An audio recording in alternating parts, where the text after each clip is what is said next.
Come on in. So I've got Richard here. Look at this. There's two more. All right. Okay with that. Beautiful. Richard, thank you for making the trip in. So Richard is with Greenvale Vineyards, and we actually got to have a nice conversation yesterday. I got to go out there and see the sites and experience Greenville, which I've gone out to almost pretty much every single year.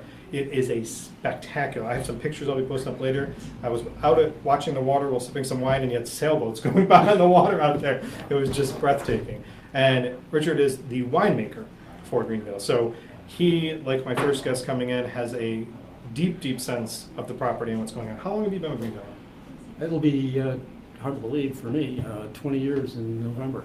20 years. So Yeah. Mike was at Stoning for 30. You're there 20 years. Yeah. And Nancy, this property is kind of historic, right? Right. It's been in her family since about 1860, when an ancestor of hers was looking around for 50 acres to buy.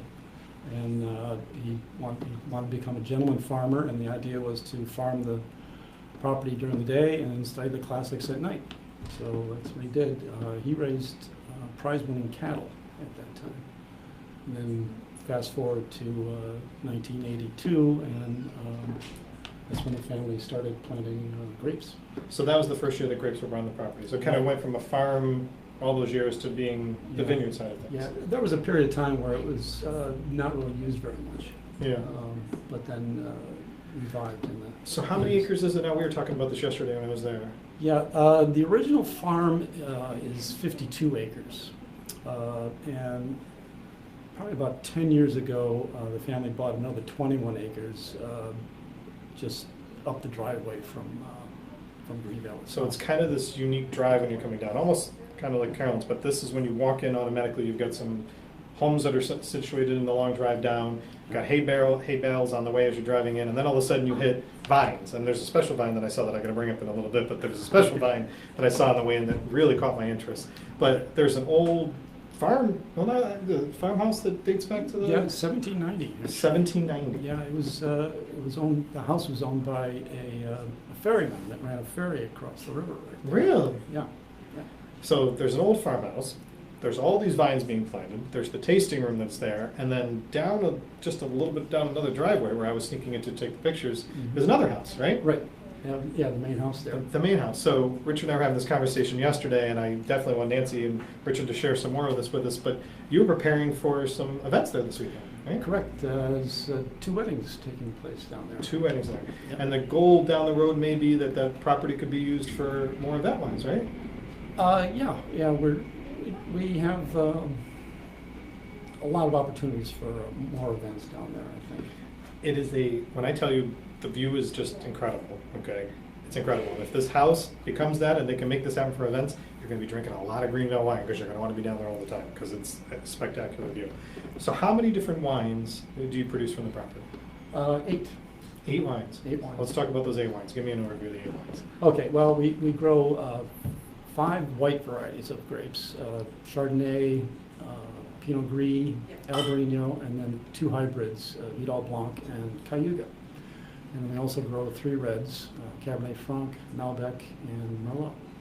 So Malbec, which is amazing to me, that Malbec can even grow in Rhode Island. That's just Well, that's amazing to me to see. It's a problem, but It's a problem. Great to get out there. Yeah, we don't always get grapes off of that particular block, but It can be challenging. It's a nice grape to have for blending purposes. It gives me a lot more flexibility. Right. So you guys have that creativity with that many varietals growing on the property, like you were just saying, more flexibility that you can establish new wines as you're going through this, right? Right. So what would you say, not even from a tasting perspective, but what has been some of your fun experimenting with varietals that piqued your interest to kind of put out there for the public? Well, like with the reds, we get to play around with different blends. We do a varietal Cabernet Franc, but we also do a wine called Meritage, which is a blend of all 3 of the red grapes that we grow. And depending on the vintage, the percentage of grapes in that Meritage changes from year to year. So what would those 3 grapes be that you're talking about, the 3? The Cabernet Franc, Merlot, and Malbec. So one of the questions I got is someone is telling me now that they've got Cabernet Franc from you on a regular basis, and that, let's see, they've got Cabernet Franc from you on a regular basis. They've loved your Cabernet Franc. Is it a challenging grape to grow? They're asking. Actually, While I'm trying to Vidal Blanc, by the way. Yes, it's actually probably the easiest red for us to grow. Now, isn't it true that Cabernet Franc is more prevalent up here? Yes, because of the climate. Cabernet Sauvignon, which is a more popular grape, is a later ripener, so that makes it difficult in this climate. Right. But Cab Franc ripens earlier, as does the Malbec. And Malbec is probably the first one to ripen, actually. And Okay. then Merlot kind of at the same time as the Cab Franc. So I just poured some of the Vidal Blanc. Cheers. Cheers.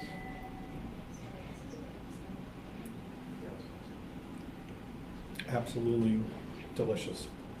Soft, a lot of fruit, very Mhm. nice. Yeah. He's a very talented winemaker, so if you haven't been out there, you have to get up and try this. So, with all this going on, with the stuff that you have there, with the challenge of this, we were talking yesterday a little bit about weather, and about how Yeah. weather affects the grapes growing on a regular basis. Right. So, have you found that harvest is getting later and later? Oh, absolutely. Particularly with the reds, that's where I noticed the most. When I started in '97, we were typically harvesting the red grapes maybe the second week in October. Now it's usually at the end of October, and on a couple of occasions we've actually harvested reds in November. Really? That late into the year? Yeah, yeah. So that is evidence of global warming. I don't know what Yeah, it is. that's a very good point to bring to that. So when that happens and you're going out there, you have to deal with the elements of what people don't think about when you're harvesting grape. You have to deal with the elements of frost and getting that late into the season. Right. Well, that's one advantage of our location. Because we're right on the Sakonnet River and maybe 2 miles from the ocean, we're really protected from that late season frost. Though usually around the full moon in October or toward November, that's when the first frost comes in. But we don't usually get hit real hard. We Because don't of get a the- hard frost. We Really? you might see some frost on the leaves and stuff, but it doesn't really affect the fruit. That's interesting. I wouldn't have thought, I mean, now I understand what you explained, but I wouldn't have thought about that. That's an The interesting point. other issue too is that because we slope down to the water, we have good airflow, which keeps the cold air moving, so it doesn't settle on the vines. That's where a lot of places will run into problems with frost on the grapes. So I brought up earlier about all of you being members of the Coastal Wine Trail. Right. And that's where, there's a great marketing effort behind all of that for all of you guys. Would you say that that is a benefit to the coastal atmosphere, as a benefit to each of the vineyards throughout the area? Oh, absolutely, Okay. absolutely. Now, when I drove in, and yes, I am trying this because this Chardonnay is absolutely one of my favorites. So when I drove in, I saw some interesting vines growing over the top, and I asked you, I wasn't sure Yeah. what they were. So tell me about these interesting Yeah. vines that I saw. They were definitely growing. not grapevines. They were not grapevines. I couldn't figure it out. Those were hops. Hops. Yeah. So why are you growing hops? Well, that's a project of the younger generation of the Parker Wilson family who owns Greenvale. And he's playing around with that, and he's got a pretty nice crop growing this year. I was gonna say- think he's going to be expanding that. Yeah, so I was going to say, it looks like, seeing what he's been able to do this year, that there's a lot of room to grow for that. Oh, yeah. So that could be a new experiment, something new we could see out of Greenvale? Mhm. Yeah, and there seems to be a lot of interest from local breweries in the product. So There it seems absolutely- like a good fit. There absolutely is. Let's talk a little bit about the family and going back to the history, because now we've covered a great amount on the wine. So Nancy's family has been kind of in the business for even more time than they had the vineyard, right? Because they have these papers and gazettes and Yeah, different things. yeah. They're out there promoting the business, right? Yep, New England Wine Gazette. The New England Wine Gazette. So print, and Nancy was kind of explaining this to me, is that when they were doing this, it was because people weren't aware of what was available in the region. Right, yeah, they started many, many years ago. Right. In the infancy of the New England industry. So for her family to have the ownership of the property this long, it shows you the true investment that's out there. And we're talking about Rhode Island at this point, where Greenvale is talking about the true investment that's out there, is that they've consistently been a part of Rhode Island and the New England community to be out there. The Wine Gazette, and I think Nancy said she was going to have a copy sent over for me to read and see. Yep.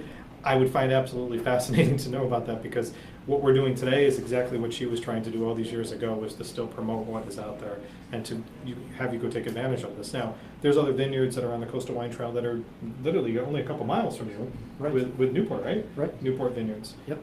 So this is one of those perfect opportunities that if you're looking to make a day of it between Newport and here, in Newport you can have something to eat, try the wines, then go down to Greenvale. You've got the ability to relax and set out there. And when I was there, you were preparing for the weddings that were coming up. There was a lot of activity with people doing that. The tasting room's there. How many days a week is the tasting room open? 7. 7 days a week. Yep. Now, is that year-round, I guess? Yeah. In the winter, we cut back the hours. Right now, we're open 10 to 5 daily, except Sunday, 12 to 5. The first 3 months of the year, we're open from 11 to 4. And then it changes based on the seasonality of it. Right. But now there's other activities to do at Greenville. So you guys have got an entertainer that I love, that I saw a CD on sale over there, right? Right. Right now, we're doing, we have 3 different concert series going on. Okay. Friday night is kind of a indie folk style of music, and we usually have a food truck there. Nice. And then Saturday afternoons from 1 to 4, 6 to 9 on Friday. Okay. On Saturday, we have jazz from 1 to 4. We've been doing that for probably close to 20 years now. Right. And that's very popular. Very popular. Very popular. And is that the one that's Dick Lupino. Lupino? So Dick Lupino, yeah. very good friend of mine, longtime friend of mine. So shout out to Dick Lupino. And I saw his CDs being on sale in your tasting room there, which I Yep. thought was fantastic. Yep. And that's, like you said, that's been going on forever. That Yeah. for a long time. So then we got one more, right? Yep. We now have, from 2 to 5 on Sundays, we have kind of an eclectic acoustic type of music going on. So how long will those go on for? Is it through the end of October, or? Well, I'm not sure about the Friday and Sunday series, but the jazz will continue until middle of December. Wow, really? That's unbelievable. Right now, it's being held out on the patio, but obviously when the weather changes, we'll bring it indoors. That inside. So is there other things that are going on? Like you guys have expanded, you've been able to experiment with this. The hops is an amazing thing to know about. You being the winemaker this long, it's become kind of part of your fabric and being associated with Nancy and the rest of the family out there, right? Oh, yeah. I saw, when I was there yesterday, I saw somebody riding horseback coming near me when I was out there. Yeah, So that's not an uncommon sight through there. I love that. I thought it was beautiful. Yep. Something you wouldn't picture seeing is someone going up and down the vines on a horse. It was absolutely breathtaking to see that. What are some of your favorite wines to produce? What do you find that's the most enjoyable for you to produce? Well, Or that you would even say that people should not miss trying? Let's put it that way. well, I would say don't miss any of them. As far as producing the wine, I think my favorite is the reds.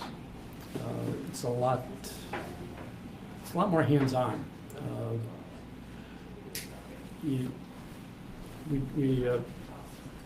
ferment them in large bins, hold about a ton of fruit. And you have all the skins and stuff in there too, because that's where the color comes from. Right. And so you need to ferment it in contact with the skins to develop the color. And a couple times a day you have to push the caps down, because the carbon dioxide is being released by the fermentation, pushes the caps up.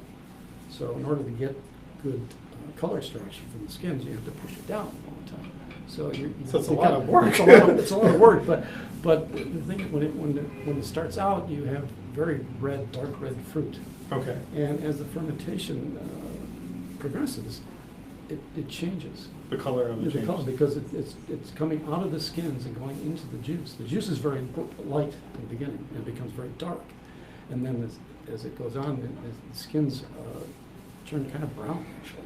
So I don't know, I just find it fascinating. I think it's unbelievably fascinating, but I'm a wine enthusiast. So, but Richard, did you study to do this? Yeah, I have a degree from Fresno State. Really? Yeah, in enology. How did we get fortunate enough to end up with you in Rhode Island? I always wanted to live in New England. Really? Yeah. Have you thought about doing classes over there and doing like walkthroughs for people to see these kind of things? Because this is someone I think would be good for this. I'd go to your thing. I'd bring a group of people for you to do this. I think, Nancy, we should think about this. If you're watching, we should think about this. Richard should end up doing a class or something like that, because I think he'd be great at it. Well, I really appreciate you taking the time to come out here today. It's an absolutely beautiful vineyard, another Rhode Island worth seeing, and you could literally do Carroll and Secana, Newport and Greenville all in one day. You really could. So, And Westport Rivers for that. and Westport Rivers is coming in next. That's right. We've got the whole wine trail that we talked about. So, thank you very much for making the time. Okay, Really thank you. appreciate you being here today. My pleasure.